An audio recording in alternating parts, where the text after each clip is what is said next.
Oke, baik, kita memulai rekaman kita. Selamat bergabung kepada pelajaran kita yang ke-10 dari kelas Eklesiologi Grave International Theological Seminary. Dan saat ini hari Selasa malam saya live dengan mahasiswa-mahasiswi online. Sebagian saya tahu ada yang juga mungkin mengikuti kelas ini bukan lewat sistem Moodle, tapi mungkin lewat YouTube kita. Tidak apa-apa, cuman Anda kehilangan kesempatan untuk bertanya secara live saja ya. Tapi kalau Anda selama ini mengikuti lewat YouTube, nggak masalah, silakan lanjutkan ya. Dan kita mau masuk kepada pelajaran yang ke-10, di mana kita mau membahas tentang ordinansi di dalam jemaat ya. Dan ada berapa ordinansi dan lain sebagainya. Nah, sebelum masuk kita akan berdoa terlebih dahulu. Mari kita bersatu dalam doa. Bapa di surga, kami mengucap syukur Tuhan untuk kasih-Nya kepada kami. Tuhan, malam ini Tuhan, kami walaupun secara fisik berjauhan, namun melalui teknologi kami berkumpul secara virtual untuk membahas kebenaran-Mu, terutama berhubungan dengan eklesia yang Kau dirikan. Dan Kau yang kiranya memimpin supaya kami dapat memahaminya dengan sebaik-baiknya. Kami berdoa dalam nama Yesus Kristus. Amin. Oke, baik ya. Nah, saat ini kita lihat ketika kita berbicara mengenai eklesia, kita sudah membahas banyak hal dari awal.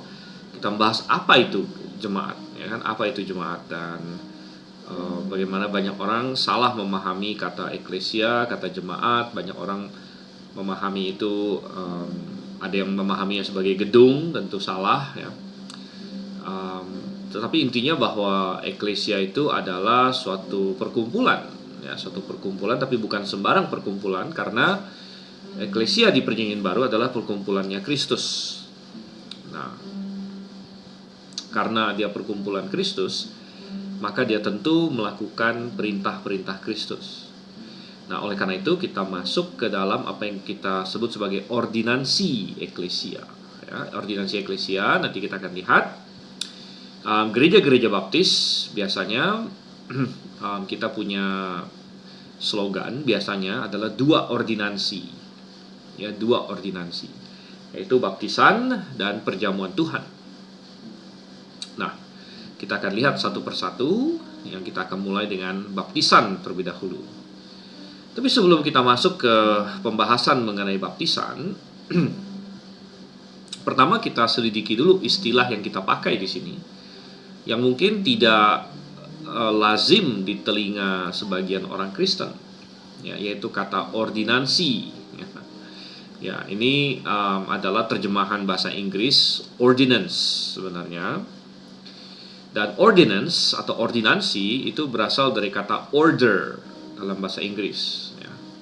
Order artinya perintah ya. Jadi perintah ya. Ordinansi itu artinya apa yang diperintahkan oleh Tuhan ya.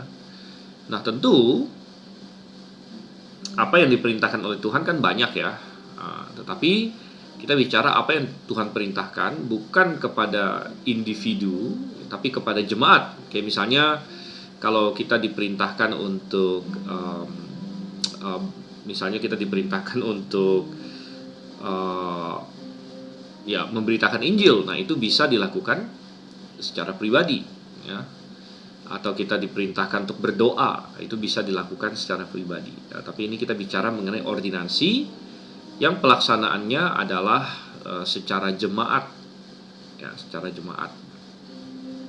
Dan ordinansi ini juga berupa suatu upacara lah, kira-kira begitu ya, suatu upacara, suatu hal yang simbolis di sini. Dan kita sebut itu ordinance atau ordinansi. Nah, biasanya sebagian orang dia lebih familiar dengan istilah sakramen ya, sakramen. Ada yang bilang sakramen ya. Jadi dan istilah ini lumayan mulai populer belakangan ini. Tapi kita melihat di mana istilah yang benar, begitu kan? Sebenarnya baik sakramen maupun ordinansi, dua-duanya tidak ada istilah itu dalam Alkitab. Ya, jadi Alkitab tidak ada mengandung istilah sakramen, ya, tidak juga mengandung istilah ordinansi. Tetapi kita kembali lagi kepada akar katanya. Ya. Ordinansi ini artinya perintah. Nah, apakah ada perintah di dalam Alkitab? Ya jelas. Apakah baptisan suatu perintah dalam Alkitab? Jelas, gitu ya. Jadi pemakaian istilah ordinansi mestinya nggak ada masalah, karena maksudnya ini adalah suatu perintah dari Tuhan, gitu. Tetapi pemakaian istilah sakramen, kita bertanya, nomor satu, istilah sakramen tidak ada dalam Alkitab. Nah memang istilah ordinansi juga nggak ada dalam Alkitab, gitu ya. Tapi sakramen tidak dalam Alkitab. Bagaimana dengan maknanya? Apa sebenarnya makna dari sakramen? Ya. Nah kalau kita lihat istilah sakramen itu sendiri, ini berasal dari kata sakral ya, sacer di dalam bahasa Latin juga. Nah tadi saya ada sedikit ini apa istilahnya? Saya ada sedikit lihat di Wikipedia. Nah coba saya ini ya, saya kasih lihat di sini.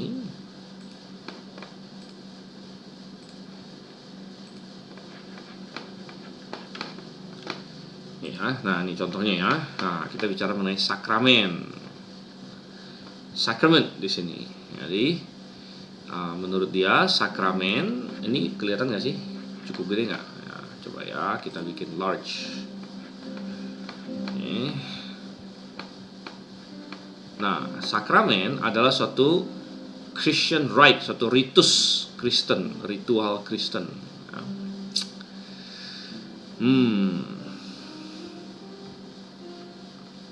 Nah, akar katanya apa? Nah, etimologi di sini ya, etimologi.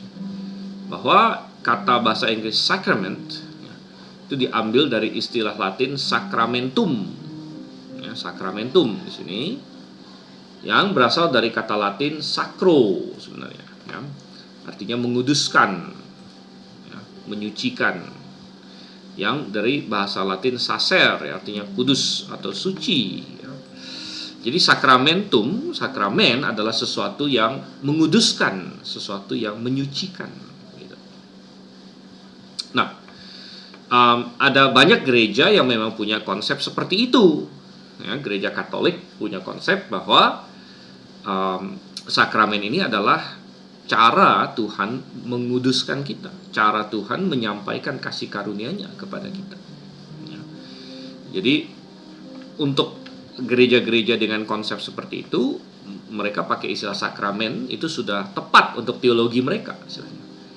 Ya, misalnya gereja Katolik, ya, gereja Ortodoks juga mereka percaya bahwa keselamatan itu perlu melalui baptisan juga. Ya, baptisan adalah salah satu sakramen yang membawa keselamatan, ya, jadi kasih karunia Tuhan itu datang lewat baptisan.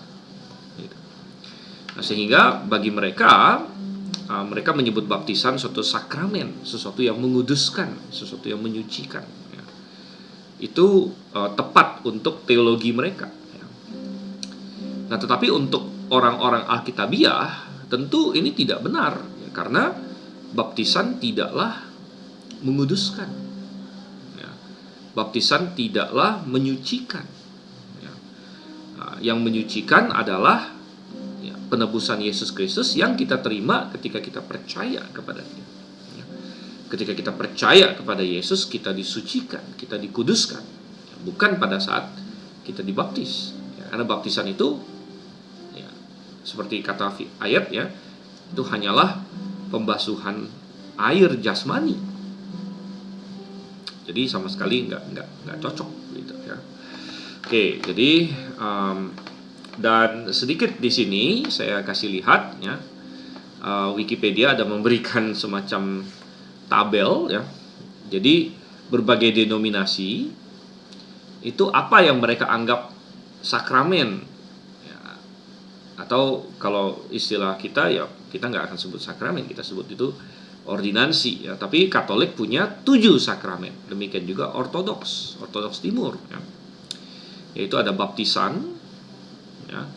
Kemudian ada konfirmasi, atau disebut, ya, kadang-kadang disebut CD, gitu ya. Karena mereka baptis bayi, jadi mereka perlu CD lagi, konfirmasi. Kemudian ada Ekaristi, mereka sebut Ekaristi atau perjamuan Tuhannya, atau perjamuan kudus mereka bilang, ya. Kemudian ada ini apa istilahnya, penance, itu pengakuan dosa, ya, pengakuan dosa. Jadi mengaku dosa kepada seorang imam Katolik, begitu, ya, atau imam Ortodoks Timur, ya. Pernikahan mereka anggap sebagai suatu sakramen. Kemudian kalau mau ditabiskan, penabisan, ya, Holy Orders, ya, penabisan menjadi hamba Tuhannya, ya. Kemudian ada pengurapan orang sakit di sini. Jadi mereka ada 7, ya, 7 sakramen, ya. Dan ada banyak ya yang 7, ya, Katolik, ya, Ortodoks Timur, ya, Ortodoks Oriental, banyak lagi yang lain. Nah, kalau kita lihat di sini baptis, ya, baptis itu hanya 2 biasanya.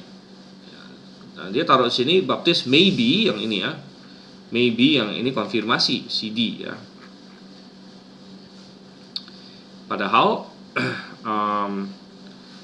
tidak ada di sini, ya. Sebenarnya nggak ada, kaum baptis nggak ada ini, ya. Jarang lah sebenarnya, apalagi di baptis independen. Salah satu baptis itu dia ada 2 ordinansi, yaitu baptisan yang ini dan perjamuan Tuhan, ya, baptisan dan perjamuan Tuhan. Oke, dan kita lihat di sini,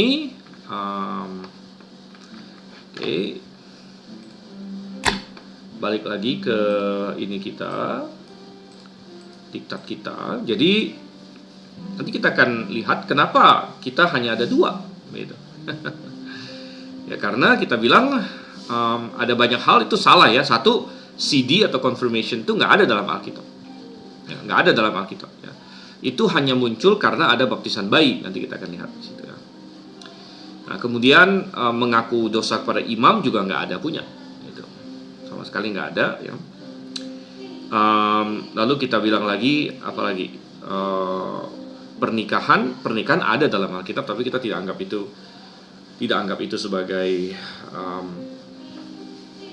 suatu ordinansi, suatu perintah, ya, karena tidak semua orang diperintahkan, gitu. Jadi lucu, ya, yang mereka anggap perintah itu banyak orang enggak. Kayak misalnya pernikahan bagaimana bisa dibilang sebagai perintah Tuhan? Tidak ada perintah untuk menikah, ya. Jadi kalau di dalam Alkitab ada perintah untuk menikah, itu berarti semua orang percaya harus menikah, gitu. Tidak ada. Bahkan Paulus mengatakan menikah itu adalah suatu kebebasan di dalam Tuhan, ya. Jadi Paulus bilang, ya, aku mau kalau bisa semua orang seperti aku, tidak menikah dan full melayani Tuhan, ya kan? Tapi Paulus bilang, tapi ya tidak semua orang punya karunia itu. Jadi masing-masing orang punya karunia masing-masing. Jadi sangat aneh sebenarnya bahwa pernikahan dimasukkan ke dalam salah satu sakramen, gitu, ya. Karena atau ya mereka sebut sakramen itu saja sudah salah istilahnya, gitu kan. Karena bagaimana pernikahan menguduskan seseorang? Nggak ada juga istilah seperti itu. Dan kalau pernikahan menguduskan seseorang kan kita kan semua mau dikuduskan, gitu kan. Sekali lagi mestinya kita semua menikah, gitu. Kemudian ada penabisan. Penabisan ada dalam Alkitab, tapi juga bukan suatu perintah, gitu. Bukan suatu perintah, karena sekali lagi tidak semua orang ditabiskan. Ya, kalau jemaat atau orang percaya semuanya disuruh untuk ditabiskan, ya berarti semua orang Kristen harus ditabiskan. Ya, jadi ya yang tadi yang 7 yang kita sebut itu, kita melihat ada beberapa yang sama sekali tidak alkitabiah, ya, seperti CD tidak ada dalam Alkitab, ya, mengaku dosa kepada imam tidak ada dalam Alkitab. Tapi ada juga yang ada dalam Alkitab, tapi kita tidak lihat itu ordinansi karena itu bukan ditujukan pada semua orang. Ya, demikian juga meminyaki orang sakit, ya, itu juga situasional, yang tidak semua orang melakukan itu. Ya, kalau tidak sakit gimana, gitu kan? Nah, tetapi yang kita lihat sebagai ordinansi atau perintah, ya, satu, baptisan. Ya, semua orang yang percaya Yesus Kristus diperintahkan untuk dibaptis. Tidak ada yang bilang begini, oh saya pengecualian, saya nggak usah dibaptis. Nah, ada nggak orang yang nggak dibaptis? Ya ada. Ya, misalnya dia nggak sempat dibaptis, dia mati duluan. Ya, misalnya penjahat di samping Tuhan Yesus. Ya. Tapi sekali lagi ingat bahwa perintah ini kan bukan untuk keselamatan. Perintah ini adalah setelah keselamatan. Gitu. Jadi ya karena situasi hidupnya dia sedang tergantung di atas kayu salib, dia nggak sempat dibaptis. Ya nggak masalah, dia tetap masuk surga. Ya, tapi semua orang yang percaya Yesus diperintahkan untuk dibaptis. Dan semua orang yang percaya Yesus juga diperintahkan untuk mengambil bagian dalam perjamuan Tuhan. Gitu. Jadi ya kecuali ada halangan, ya, dan ya seperti tadi baptisan, kecuali ada halangan. Ya, kalau Anda orang yang sungguh percaya Yesus, ya, dan apalagi Anda tergabung dalam satu jemaat yang Alkitabiah, ya Anda perlu melakukannya. Gitu. Ya. Ya, jadi makanya kita sebut ordinansi di sini. Oke, jadi itu pendahuluan, ya, sedikit pendahuluan mengenai istilah ordinansi. Ya. Nah, lalu kita masuk, karena kita bilang ada 2 ordinansi di dalam diktat kita, ada baptisan, kemudian nanti kita akan lihat halaman ke berikutnya ada perjamuan Tuhan, ya. Dan sebenarnya ada C, tapi ini sebenarnya kita tidak hitung ordinansi, tapi kita mau bahas karena ada gereja tertentu melakukan pencucian kaki, ya. Walaupun tadi kalau kita lihat tabel Wikipedia, cuci kaki tidak dimasukkan sakramen oleh gereja mana-mana yang didaftarkan, ya, tapi ada gereja-gereja yang melakukan cuci kaki. Nah, nanti kita mau bahas kenapa kita tidak anggap cuci kaki itu suatu ordinansi, gitu ya. Oke, ada yang mau tanya dulu nih, Pak Wasis, silakan. Ya, makasih Pak Stefan. Izin saya matikan videonya Pak Stefan ya. Yuk. Yang lagi nggak fit ya. Ya. Pertama gini Pak Stefan, terkait baptisan ini ya. Ini menurut pendapat saya ya, karena saya dulu kan di gereja tradisional ya. Kemudian itu di gereja Kristen Paskundam, kemudian sampai kuliah, dan kemudian pindah lagi ke beberapa gereja, GPDI pernah, sekarang GBI. Dan saya melihat kayaknya even di gereja tradisional pun baptisan anak itu sudah tidak ada, apalagi di GBI ya. Mereka ini faktanya ya, yang sekarang kalau saya amati ya, mereka menyebutnya penyerahan anak. Jadi menjadi anak masih kecil gitu ya, diserahkan anak untuk didoakan, gitu aja. Memang prakteknya ada yang cuma didoakan, ada yang ditumpang tangan nggak pakai air, ada juga yang pakai minyak gitu ya. Ini yang saya perhatikan itu terkait baptisan bayi dan baptisan. Kemudian kedua terkait CD Pak. Saya dulu sempat waktu di gereja tradisional ya, SMA itu CD 9 bulan Pak. Tapi saya pikir itu bagus sih, CD 9 bulan itu sebetulnya konteksnya CD itu sebelum kita dibaptis pemuda. CD apa? Dewasa, CD apa namanya Pak? Selama CD Pak. Ya, CD apa tadi? Berapa CD? CD aja. Jadi CD itu konteksnya adalah sebelum kita dibaptis pemuda, dibaptis dewasa atau pemuda gitu ya. Kita dulu 9 bulan, mungkin sekarang sudah di compact menjadi 3 bulan ya, di gereja. Enggak, maksudnya itu katekisasi kali maksudnya Pak. Katekisasi maksudnya. Nah. Ya, karena kalau istilah CD biasanya yang dimaksud itu confirmation ya. Secara tradisional CD itu maksudnya adalah bayi-bayi yang sudah dibaptis lalu menyatakan imannya pada saat CD gitu. Ya. Ini yang tradisional. Saya dulu katekisasi dan saya menganggap sama itu Pak, katekisasi CD, mungkin kalau saya salah ya.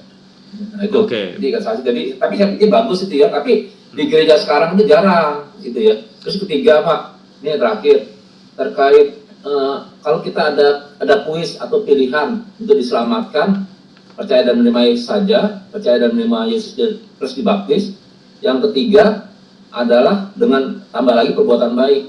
Nah, kalau saya dalam konteks pengajaran, saya lebih suka mengajarkan yang 2 Pak, karena walaupun secara akitabiah kita kasih tahu bahwa sebetulnya cukup dibaptis cukup menerima Yesus saja, tapi dalam kenyataannya banyak orang yang belum dibaptis sudah meninggal. Tapi masalahnya gini Pak, kalau kita level pengikut Kristus, kita kan nggak berhenti sampai terus ngajarin doktrin keselamatan hanya melalui Yesus hanya, tapi harus sampai karakter kan.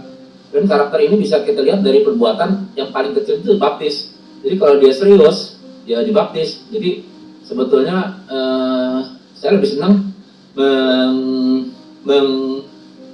pushnya, menekankannya dengan dua itu Pak. Walaupun kita nggak ngomong ya keselamatan hanya percaya mengenai saja, tapi Ya, di jadi baptis itu jadi harus satu paket gitu Pak. jadi Gimana pendapatnya Pak? ya baik, oke baik, bagus ya. Ya nanti kita akan bahas di sini ya. Jadi karena kita akan masuk baptisan, jadi saya yang pertanyaan yang terakhir ini mengenai baptisan dan keselamatan nanti kita sambil kita lihat di sini ya, sambil kita lihat pembahasan kita. Tapi saya tanggapin sedikit yang tadi katanya gereja-gereja tradisional sudah agak jarang baptis bayi begitu ya.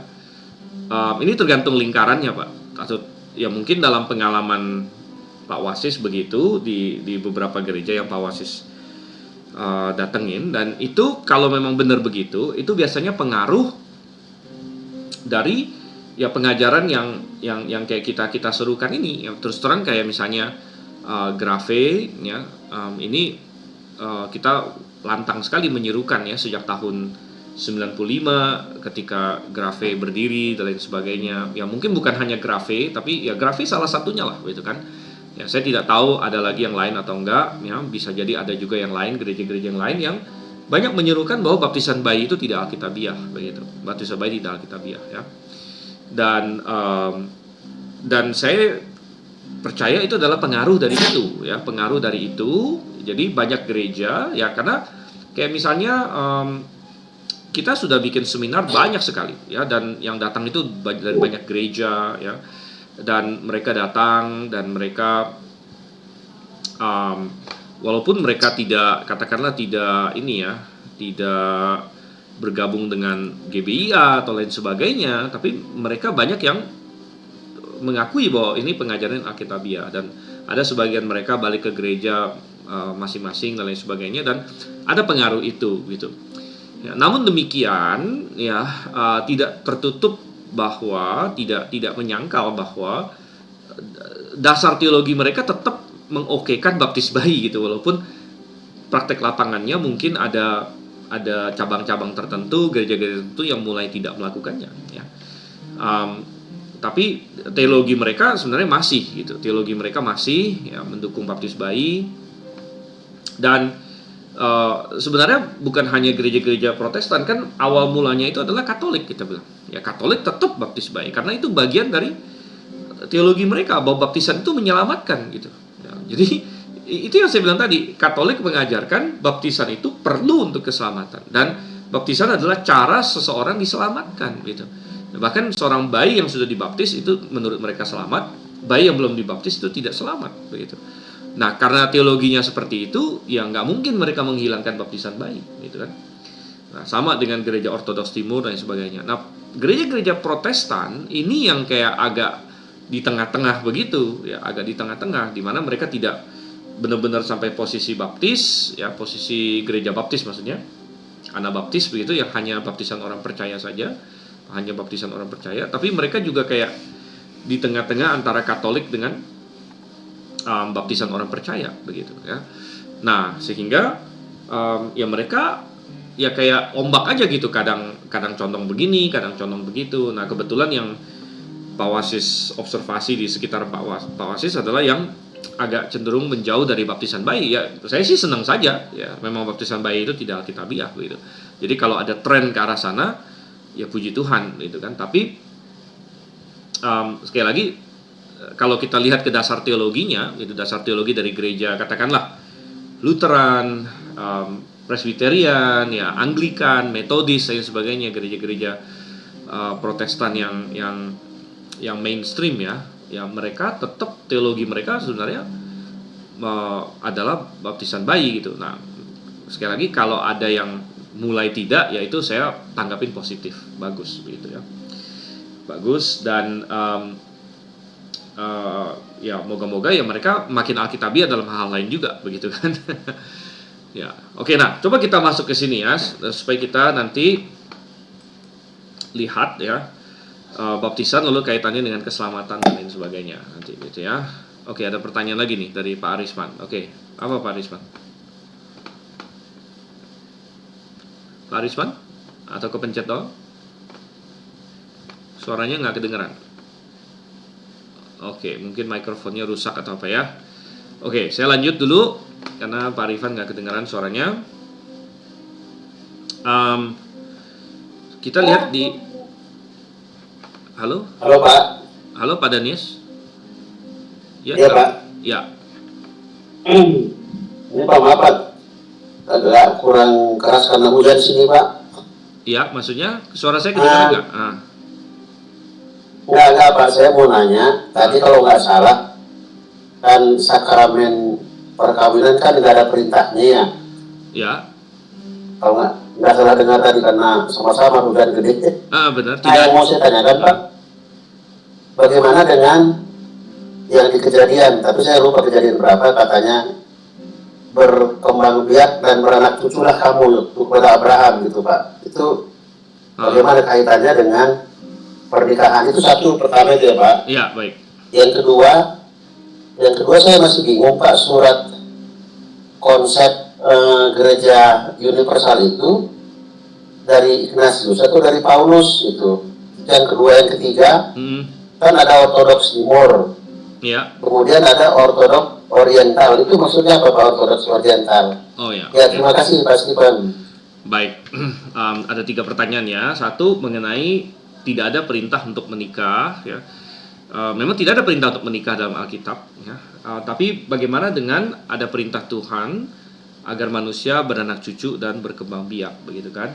Dan perintah itu memang ada di dalam Kejadian pasal 2 ya, Kejadian pasal 1, the procreation mandate lah istilahnya ya.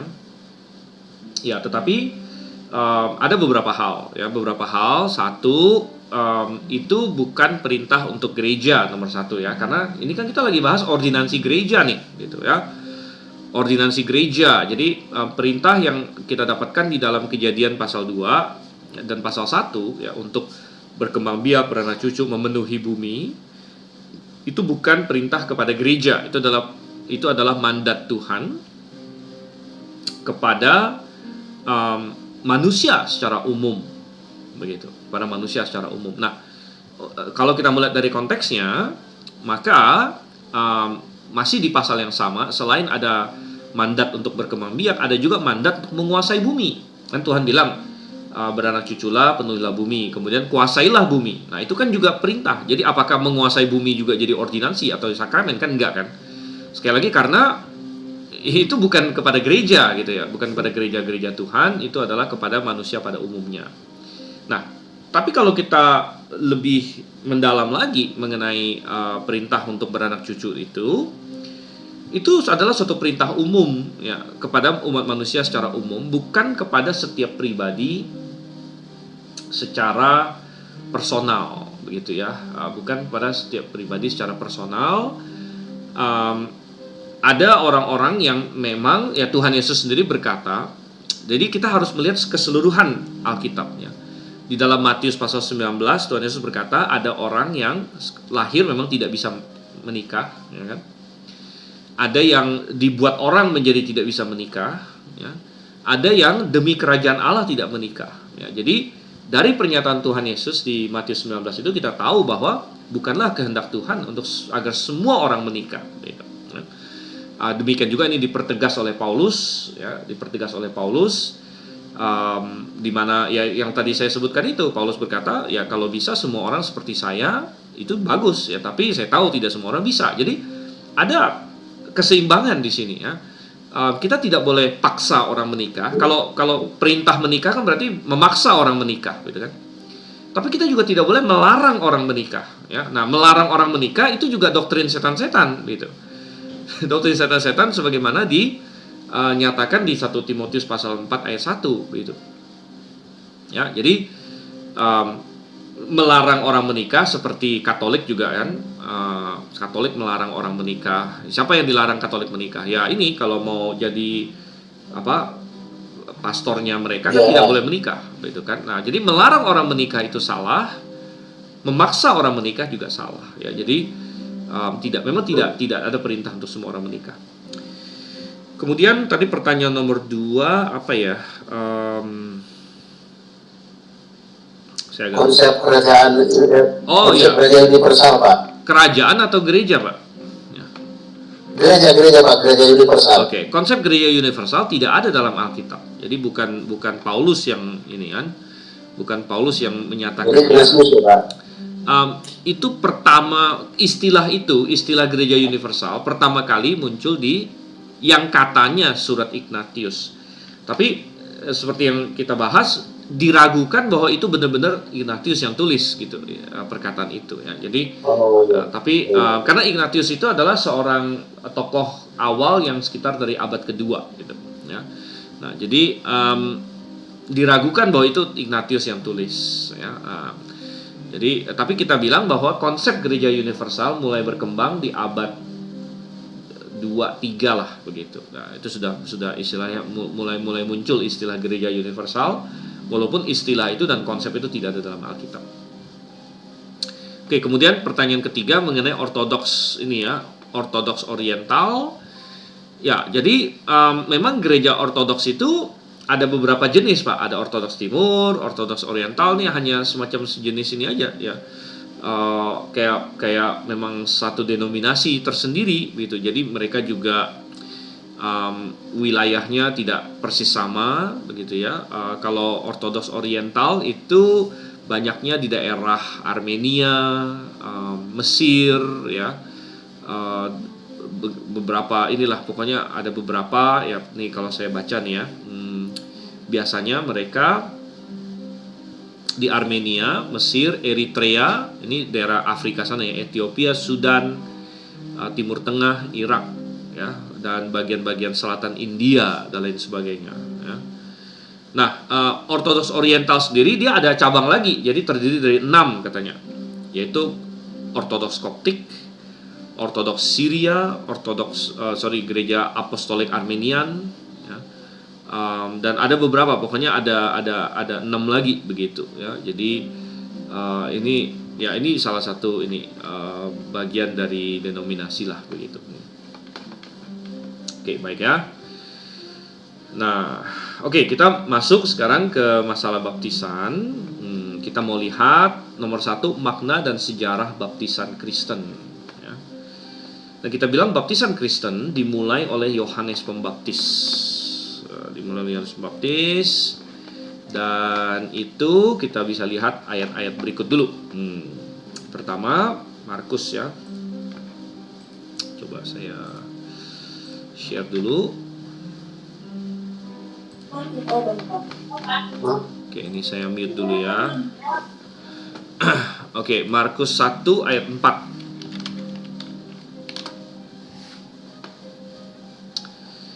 Nah, tampillah Yohanes yang membaptis di padang gurun dan mengkhotbahkan baptisan atas dasar pertobatan yang memimpin kepada pengampunan dosa, katanya di sini ya. Jadi tampillah Yohanes yang membaptis sehingga akhirnya dia dijuluki Yohanes Pembaptis ya. Dan ini adalah asal mula dari baptisan Kristen ya. Jadi orang pertama yang melakukan baptisan Kristen adalah Yohanes Pembaptis. Dan kita melihat baptisan itu adalah atas dasar pertobatan, atau istilahnya baptisan pertobatan gitu ya. Baptisan atas dasar pertobatan yang memimpin kepada pengampunan dosa. Ya, yang memimpin kepada pengampunan dosanya apa? Pertobatannya di sini maksudnya. Ya. Nah, jadi ya itu contoh ayatnya. Kita lihat lagi di sini. Lalu kita lihat lagi bahwa dari mana kita tahu ini adalah awal mulanya. Kita bandingkan lagi dengan Kisah Rasul pasal 1 ya. Dan mulai dari ayat 21, konteksnya adalah Petrus sedang berbicara. Dan ini sesudah Yesus naik kembali ke sorga, dan mereka sering kumpul di ruang atas sebanyak 120 orang anggota jemaat mula-mula di situ. Lalu mereka mulai memikirkan urusan pertama, yaitu perlu ada pengganti terhadap Yudas. Ya, pengganti untuk Rasul Yudas. Sehingga kita baca di sini, Petrus berkata demikian. Oleh karena itu, dari antara para laki-laki yang setiap waktu berkumpul bersama dengan kami selama Tuhan Yesus masuk dan keluar bersama kita, mulai dari baptisan Yohanes. Nah, perhatikan di sini. Ini yang saya mau garis bawahi. Waktu mereka mencari pengganti Rasul Yudas, ya Yudas yang sudah tidak jadi rasul lagi karena dia mati bunuh diri, mereka mau menggantikannya. Mereka mau cari orang yang sudah dari awal, gitu ya, dari awal. Nah, dari awalnya itu mulai dari mana? Mereka bilang mulai dari baptisan Yohanes. Jadi baptisan Yohanes dianggap sebagai permulaan dari gerakan Kristen, ya, gerakan Tuhan Yesus, gitu. Mulai dari baptisan Yohanes hingga hari ia terangkat dari kita, harusnya satu dari mereka diangkat menjadi saksi kebangkitannya bersama dengan kami. Nah, sebenarnya perikop ini banyak sekali nilai teologisnya ya. Salah satunya adalah memberitahu kita apa sih sebenarnya fungsi kerasulan, ya. Apa fungsi seorang rasul? Kenapa perlu rasul, begitu ya? Apa bedanya rasul dengan katakanlah gembala sidang hari ini? Dan bedanya banyak ya. Rasul itu terbatas jumlahnya, dan rasul itu haruslah saksi mata kebangkitan Yesus Kristus. Ya, kalau gembala sidang hari ini tidak perlu dia saksi mata kebangkitan Yesus. Saya bukan saksi mata kebangkitan Yesus. Ya. Tetapi kalau rasul itu harus saksi mata kebangkitan Yesus. Jadi salah satu alasan kenapa kita yakin dan alkitabiah untuk berkata hari ini tidak ada lagi rasul. Ya. Nah, ada gereja-gereja tertentu, ya, terutama dari kalangan Pantekosta karismatik, ya, yang mau ada rasul lagi hari ini. Bahkan ada beberapa tokoh-tokoh, ya, Pantekosta karismatik yang mengklaim dirinya rasul gitu. Wah, ada rasul siapa gitu, rasul siapa, ya. Dan nama-nama mereka juga sering, ya, nama-nama gerejanya misalnya New Apostolic Church atau apa begitu, kayak gereja rasuli baru lah, apalah segala macam. Jadi mereka mau kembali sepertinya membangkitkan lagi jabatan rasul ini. Nah, padahal secara tradisional orang Kristen sepanjang abad-abad memahami bahwa rasul itu tidak ada lagi, begitu ya. Tidak ada lagi. Sejak abad pertama tidak ada lagi namanya rasul, gitu. Kenapa? Karena jabatan rasul adalah jabatan yang sementara, dan syaratnya di sini jelas, syaratnya harus sudah mulai dari baptisan Yohanes sampai hari Yesus terangkat sudah jadi murid Tuhan, mulai dari baptisan Yohanes sampai dia terangkat ke sorga dan menjadi saksi mata dari kebangkitannya. Berarti ini hanya orang yang terbatas yang bisa jadi rasul, gitu ya. Orang yang terbatas, ya, tidak bisa semuanya. Tapi yang kita garis bawahi dalam kaitan dengan baptisan di sini adalah bahwa baptisan Yohanes dianggap sebagai titik awal, ya, titik awal dari gerakan Kristen. Dan ini dikonfirmasi lagi juga masih di Kisah Rasul pasal 10.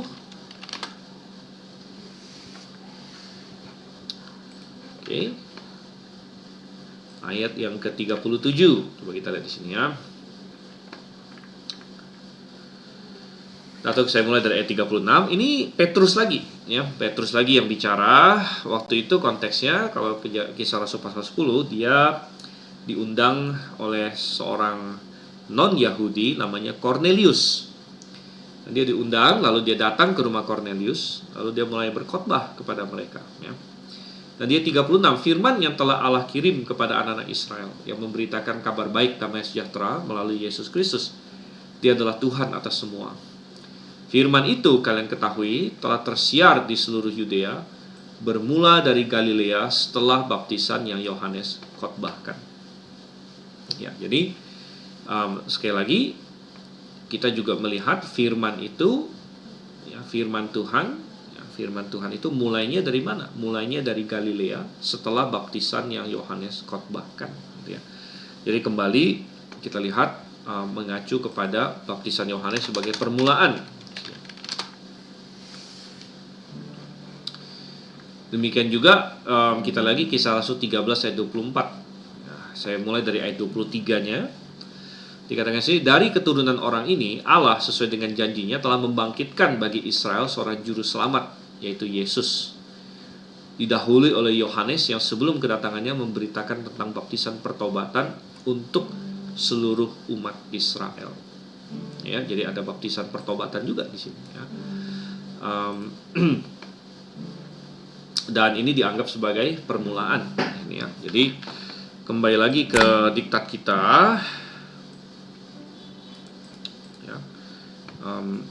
Kita melihat ya, baptisan itu dimulai oleh Yohanes Pembaptis. Ini kita bicara soal sejarahnya. Dan tadi kita sudah lihat beberapa ayat bahwa baptisan Yohanes Pembaptis adalah baptisan pertobatan. Ya, baptisan yang didasarkan kepada pertobatan. Nah, mulai dari sini saja kita melihat sudah ya memberitahu kita bahwa orang yang boleh dibaptis adalah orang yang sudah bertobat. Ya, karena baptisan pertobatan. Bahkan ada juga kita baca bahwa ketika ada orang-orang Farisi dan Saduki mau dibaptis oleh Yohanes, dia tegur mereka. Dia bilang, kalian mau dibaptis sudah bertobat belum? Gitu istilahnya kan. Hasilkan dulu buah-buah pertobatan. Gitu. Dan siapa yang menyuruh kalian, ya, memberitahukan kalian untuk lari dari murka yang akan datang? Kata Yohanes Pembaptis. Ya, lihat, kapak sudah tersedia di akar pohon dan lain sebagainya. Oke.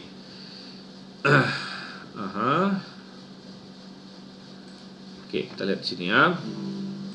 Nah, ini ada pertanyaan bagus dari Pak Arisman. Di 1 Korintus 10 ayat 2 ada baptisan untuk pengikut Musa. Ya, bagaimana maksudnya? Nah, benar ya. Jadi, coba kita lihat di sini. Ada baptisan untuk pengikut Musa.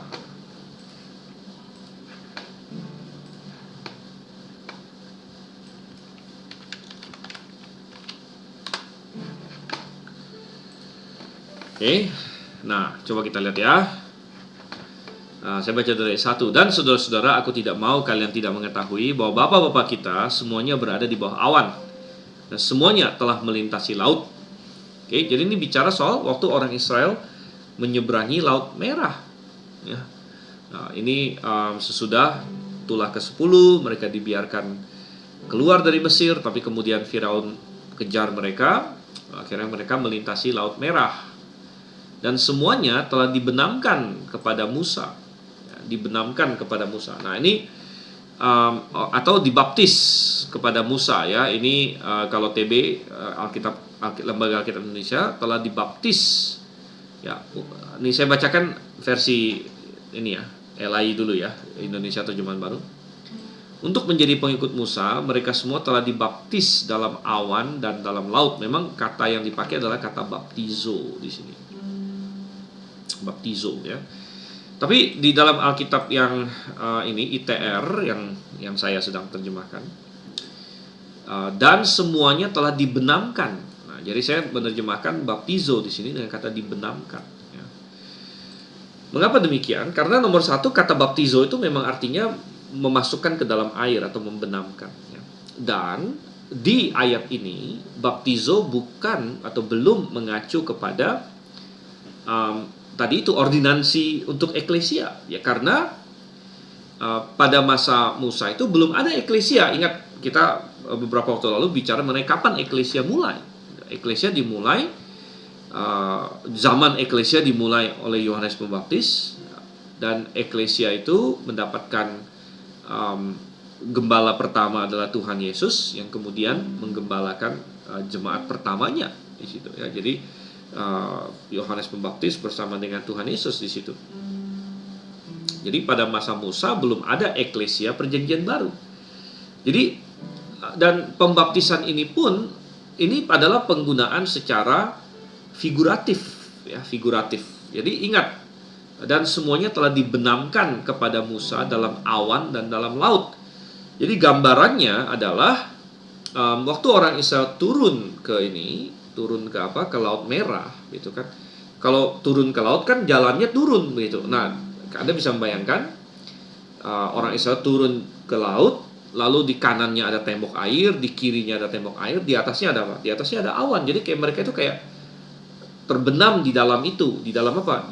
Kayak diselubungi oleh laut dan awan. Nah, ini yang dimaksud di sini. Dibenamkan kepada Musa dalam awan dan dalam laut, begitu. Apakah mereka benar-benar di dalam air? Sebenarnya enggak gitu. Ya, karena mereka kan kering. Ingat nggak? Ya. Mereka kering ya, karena mereka nggak benar-benar basah, gitu. Mereka nggak benar-benar basah.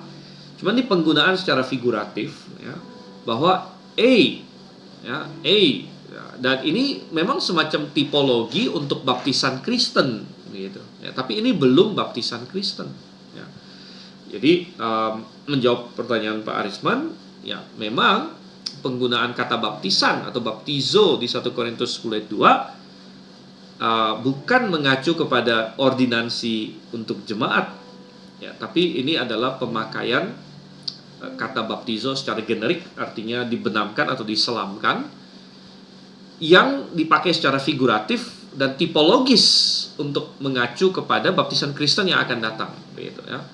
Nah, jadi nanti argumennya di pasal 10 adalah walaupun mereka mengalami semua itu, mereka sudah dibenamkan kepada Musa, mereka makan mana dan lain sebagainya, mereka minum air dari batu karang, tapi toh mereka dimurkai oleh Tuhan, ya, dan ditewaskan, dan itu menjadi peringatan bagi kita. Jadi poinnya adalah jangan sampai ada orang yang merasa, oh saya sudah mengalami begitu banyak pengalaman rohani, ya, saya sudah dibaptis, saya sudah di gereja dan lain sebagainya, saya sudah baca firman Tuhan, tapi kalau kita tidak ini ya, kalau kita tidak belajar dari contoh Israel, ya kita bisa ini juga, bisa kena ini juga ya, kena murka oleh Tuhan, begitu ya. Dan terutama kalau kita tidak berpegang teguh kepada iman, begitu. Oke, saya harap cukup menjelaskan di situ ya.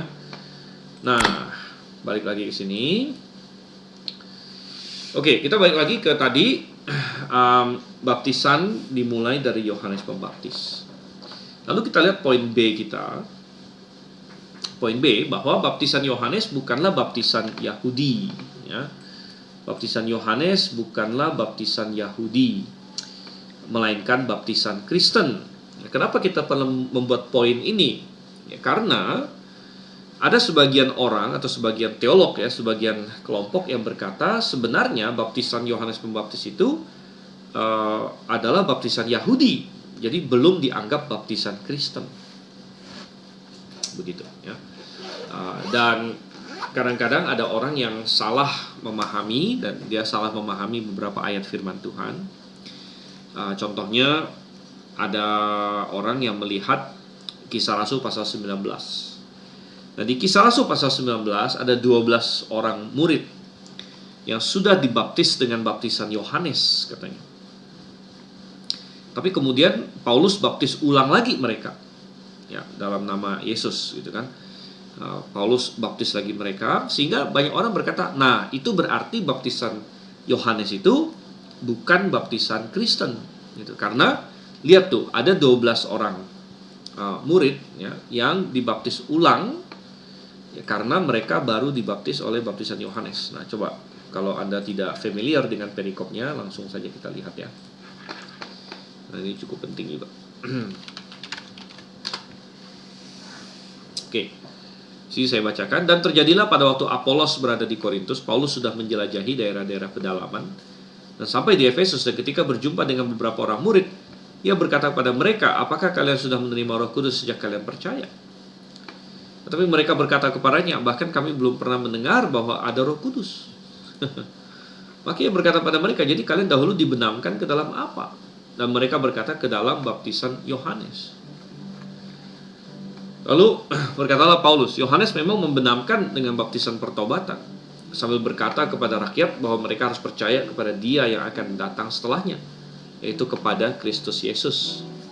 Dan setelah itu, setelah mendengar itu, mereka dibaptis dalam nama Tuhan Yesus. Nah, jadi kita lihat di sini, sekali lagi tadi ada sebagian orang yang salah paham di sini. Salah paham, dia berkata, inilah berarti baptisan Yohanes itu bukan baptisan Kristen, karena ya buktinya dibaptis ulang lagi oleh Paulus, gitu. Tapi permasalahannya bukanlah pada baptisan Yohanesnya. Permasalahannya adalah bahwa Paulus mendapatkan orang-orang ini belum ngerti tentang keselamatan. Ya. Kalau mereka belum pernah dengar apa itu Roh Kudus, gitu ya. Kalian ini katanya kan, apakah kalian sudah menerima Roh Kudus sejak kalian percaya? Kami bahkan belum pernah dengar ada Roh Kudus. Sehingga patut dipertanyakan, kenapa mereka bisa belum pernah dengar Roh Kudus? Kalau mereka dibaptis oleh Yohanes Pembaptis, dan mereka mendengarkan khotbah Yohanes Pembaptis ada berbicara tentang Roh Kudus.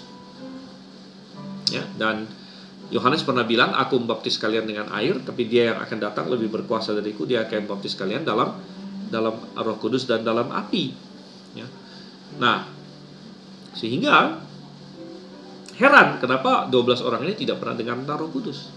Jadi sepertinya mereka belum tahu apa makna baptisan itu, dan Paulus menjelaskan bahwa baptisan Yohanes itu, nah perhatikan ayat yang keempat di sini ya. Jadi Paulus tidak menyalahkan baptisan Yohanes, bahkan Paulus menjelaskan sebenarnya Yohanes membaptis itu maksudnya apa.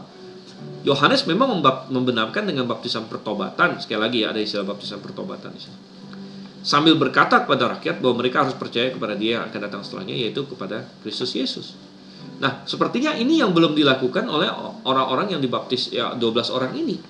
Mereka sudah dibaptis tapi mereka belum bertobat dan mereka belum percaya kepada Kristus Yesus. Nah, sehingga setelah mendengar itu mereka dibaptis dalam nama Tuhan Yesus. Jadi setelah mereka mendengar itu baru mereka sadar mereka perlu percaya kepada Yesus, dan setelah mereka percaya pada Yesus mereka dibaptis ya.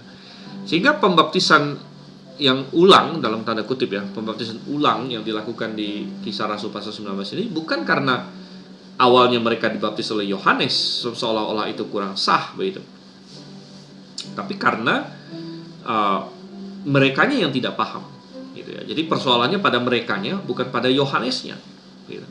Nah, ini perlu dicamkan ya. Dari mana kita tahu permasalahannya bukan pada Yohanes melainkan pada mereka ya, karena ada banyak orang yang dibaptis oleh Yohanes yang nggak ada masalah dan tidak pernah perlu dibaptis ulang, dan tidak kurang dari bahkan para rasul itu sendiri ya. Ingat, tadi kan kita sudah baca di Kisah Rasul pasal 1. Syarat untuk menjadi rasul menggantikan Yudas adalah seseorang yang sudah ikut mereka sejak baptisan Yohanes. Jadi salah satu syarat rasul adalah dibaptis oleh Yohanes. Bahkan ya, kita tahu bahwa Petrus, Andreas, Yakobus, Yohanes, mereka tuh sudah dibaptis oleh Yohanes sebelum akhirnya ditunjuk oleh Yohanes Pembaptis kepada Yesus. Akhirnya mereka mengikuti Yesus gitu. Nah, sehingga para rasul tidak ada satupun yang dibaptis ulang gitu. Mereka semuanya baptisannya adalah baptisan Yohanes. Kalau misalnya kita berpendapat bahwa baptisan Yohanes adalah baptisan Yahudi dan bukan baptisan Kristen, maka kalau gitu para rasul belum Kristen kalau begitu ya. Karena kan lucu, aneh gitu, para rasul belum Kristen, nggak mungkin ya, karena para rasul dibaptis oleh Yohanes Pembaptis. Nah, itu mengindikasikan pada kita bahwa tidak ada yang salah dengan baptisan Yohanes sebenarnya. Bahkan kenapa kita menekankan hal ini? Sekali lagi tadi saya katakan ada orang-orang yang berkata bahwa Yohanes itu meniru baptisan Yahudi. Tetapi permasalahannya adalah, benar nggak sih orang Yahudi ada membaptis? Ya, kita tidak temukan di dalam perjanjian lama ada perintah untuk membaptis memang. Tetapi memang ada semacam praktek baptisan Yahudi, di mana orang mau masuk Yahudi mereka kayak semacam dibaptis gitu ya. Tapi sebenarnya penelusuran sejarah tidaklah konklusif ya. Yang mana duluan gitu loh, baptisan Kristen atau baptisan Yahudi. Sehingga sangat dicurigai bahwa baptisan Yahudi itu adalah sesuatu yang belakangan yang meniru baptisan Kristen sebenarnya gitu ya. Jadi orang Yahudi belakangan lihat, orang Kristen ada nih acara begini baptisan. Jadi mereka akhirnya meniru itu. Ya karena kita tidak baca ada perintah baptis di perjanjian lama memang. Ya, yang kita baca di perjanjian lama itu kan misalnya seseorang kalau lahir disunat misalnya. Ya, dan jadi sunat adalah cara orang masuk ke dalam Yahudi. Gitu. Ya tapi belakangan sepertinya mereka ada nambah baptis. Itu pun hanya sebagian ya. Sehingga ada istilah baptisan Yahudi. Tapi kita bilang sebenarnya baptisan Yahudi apakah itu duluan ada dari baptisan Kristen atau itu belakangan ada dari baptisan Kristen. Tapi yang jelas baptisan Kristen bukan diambil dari baptisan Yahudi, dan baptisan Yohanes juga bukan diambil dari baptisan Yahudi. Dan itu terlihat dari beberapa ayat lain lagi. Misalnya di dalam coba kita lihat ya, Markus 11 ayat 30 di sini.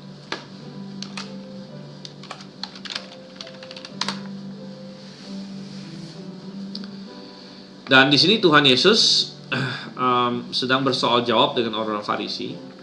Setelah Tuhan Yesus membersihkan bait suci, wah dia marah, ya dia usir orang-orang yang nggak benar, yang berjual beli, dia robohkan ini meja-meja mereka.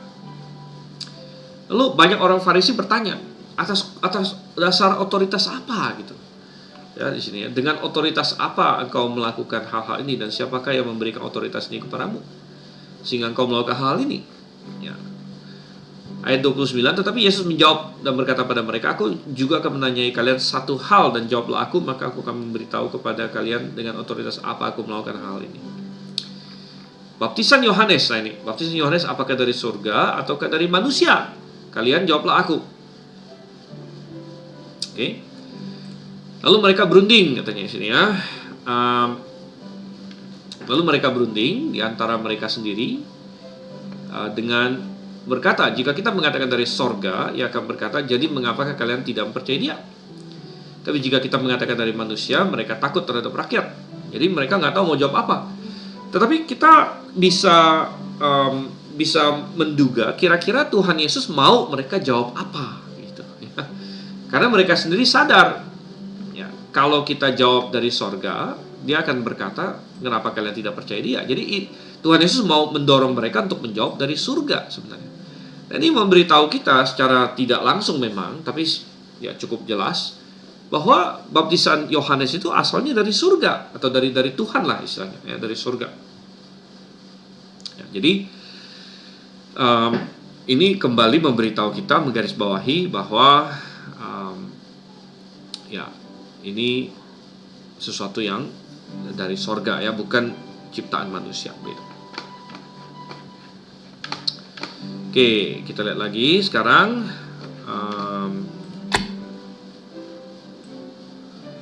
Lalu poin berikutnya lagi, bahwa baptisan adalah suatu tanda pertobatan. Ya, tanda pertobatan. Tadi kita sudah lihat ayatnya, Markus 1 ayat 4 sudah kita buka. Ya, baptisan yang didasarkan pada pertobatan. Ya. Matius 3 ayat 11 saya bacakan saja, nggak usah saya share screen ya. Matius 3 ayat 11, aku memang membaptis kalian dalam air kepada pertobatan. Ya, kepada pertobatan. Tapi ia yang datang setelah aku lebih berkuasa lebih berkuasa daripada aku, dan untuk membawa kasutnya pun aku tidak layak. Dia akan membaptis kalian dalam Roh Kudus dan api. Ya. Nah ini di sini. Ya. Jadi kita lihat ada baptisan membaptis kalian dalam air kepada pertobatan. Baptisan dikaitkan dengan pertobatan. Kita lagi Lukas 3 ayat 3. Lalu ia pergi ke seluruh daerah sekitar Yordan sambil memberitakan baptisan pertobatan untuk pengampunan dosa-dosa. Okay. Baptisan pertobatan untuk pengampunan dosa-dosa. Kisah Rasul 19 ayat 4. Lalu berkatalah Paulus, Yohanes memang membenamkan dengan baptisan pertobatan. Ini yang tadi sudah kita baca, ya, Kisah Rasul 19. Oke, jadi dari situ kita mengetahui bahwa orang yang mau dibaptis itu adalah orang yang sudah bertobat mestinya. Itu yang diajarkan, itu adalah makna baptisan. Saya bertobat, itu bertobat itu kan nggak kelihatan. Ya, bertobat itu internal dalam hati kita. Tapi kemudian saya menunjukkannya secara eksternal. Ya. Buktinya apa saya bertobat? Ya kan? Buktinya adalah saya memberi diri dibaptis. Begitu. Oke, kita akan istirahat sebentar ya, karena ini sudah setengah ya dari jam pelajaran kita. Jadi istirahat sekitar 5 menit Ya, mungkin saya perlu minum sedikit juga. 5 menit, mungkin ada di antara mahasiswa yang perlu minum juga. Ya, kita pause dulu.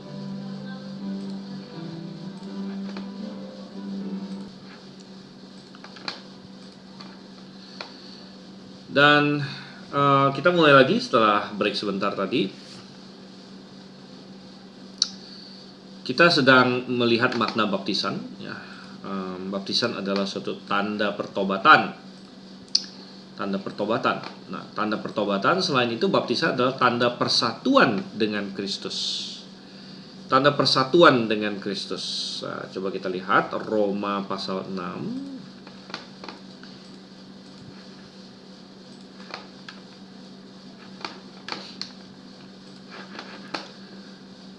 Roma 6 ayat 1 sampai 4. Jadi, apa yang akan kita katakan? Apakah kita akan bertekun dalam dosa supaya kasih karunia semakin bertambah? Sekali-kali tidak. Bagaimanakah mungkin kita yang telah mati terhadap dosa dapat tetap hidup di dalamnya? Atau tidak tahukah kalian bahwa semua yang telah dibaptis ke dalam Kristus Yesus telah dibaptis ke dalam kematiannya? Jadi kita telah dikuburkan bersama dengan Dia melalui baptisan ke dalam kematian, supaya sama seperti Kristus telah dibangkitkan dari antara orang mati oleh kemuliaan Sang Bapa, demikian juga kita akan berjalan dalam pembaharuan hidup. Jadi jelas sekali dari perikop ini bahwa baptisan itu menggambarkan apa? Menggambarkan ya bersatu dengan Kristus, ya, menggambarkan dibaptis ke dalam kematiannya, dikubur bersama dengan Dia, supaya nanti seperti Kristus dibangkitkan, kita juga akan dibangkitkan. Jadi baptisan menggambarkan ya saya bersatu dengan Kristus. Kristus mati, saya mati juga. Kristus dikubur, saya dikubur juga. Kristus Kristus bangkit, saya juga bangkit, begitu. Ya, jadi menandakan suatu persatuan dengan Kristus. Dan ayat ini nanti juga akan signifikan untuk waktu kita membahas cara membaptis, ya, cara membaptis. Memang kita belum sampai, tapi sedikit mendahului bahwa berarti benar baptis itu harus masuk ke dalam air, karena itulah yang bisa menggambarkan mati, dikubur, dan bangkit lagi. Jadi ya nggak salah bahwa sudah masuk ke dalam air gitu. Nah, kalau orang dipercik atau dituangin air itu tidak menggambarkan hal ini sama sekali gitu ya. Oke. Selain itu, menggambarkan persatuan dengan Kristus juga kita temui di Kolose misalnya. Ya, Kolose pasal 2 ayat 12. Di sini. Kolose 2 ayat 12. Oke. Nah, dikatakan di sini, dikuburkan bersama dengan Dia dalam baptisan, dan di dalam Dia juga kalian telah turut dibangkitkan. Ya, sama. Jadi dikuburkan, baptisan itu dikubur bersama dengan Yesus, sehingga kita turut dibangkitkan juga melalui iman dan kuasa Allah yang membangkitkan Dia dari antara orang-orang mati. Jadi kembali bahwa baptisan adalah gambaran, maknanya suatu gambaran kita bersatu dengan Kristus. Ya, sehingga dengan demikian kita bilang baptisan juga adalah suatu bukti keselamatan. Ya, tadi tanda persatuan, sekarang bukti keselamatan. Ya, bukti keselamatan. Nah, kita bisa lihat ini dalam Markus 16 ayat 16. Ya. Tapi saya ingin sedikit menggarisbawahi bahwa ini mirip dengan yang tadi ditanyakan oleh Pak Wasis di awal, ya, bahwa dia mau kalau orang sudah percaya Yesus, maka kalau orang sudah percaya Yesus maka perlu didorong untuk dibaptis. Nah, kalau sejauh itu saya setuju, gitu ya. Saya setuju karena baptisan adalah suatu bukti keselamatan. Tetapi kita harus berhati-hati untuk mengajar, jangan sampai kita memberikan kesan bahwa seseorang diselamatkan karena dia dibaptis, begitu. Nah, ini yang kita harus hati-hati. Kita memang perlu untuk mengajarkan bahwa seseorang yang sudah diselamatkan dia perlu memberi diri baptis, karena itu itu adalah perintah Tuhan, karena itu adalah tanda pertobatan, karena itu adalah tanda persatuan dengan Kristus. Itu tanda bahwa dia sudah diselamatkan, memang benar begitu. Tapi bukan baptisan itu yang menyelamatkan, begitu. Nah, jadi ini harus kita pegang ya. Karena ada banyak orang yang mengajarkan baptisan itu menyelamatkan, dan itu salah, walaupun mereka salah menggunakan beberapa ayat ya. Contoh ayat yang sering disalahgunakan. Nah, ini ya, Markus 16 ayat 16, kemudian Kisah Rasul 2 ayat 38. Coba kita lihat dua-duanya di sini.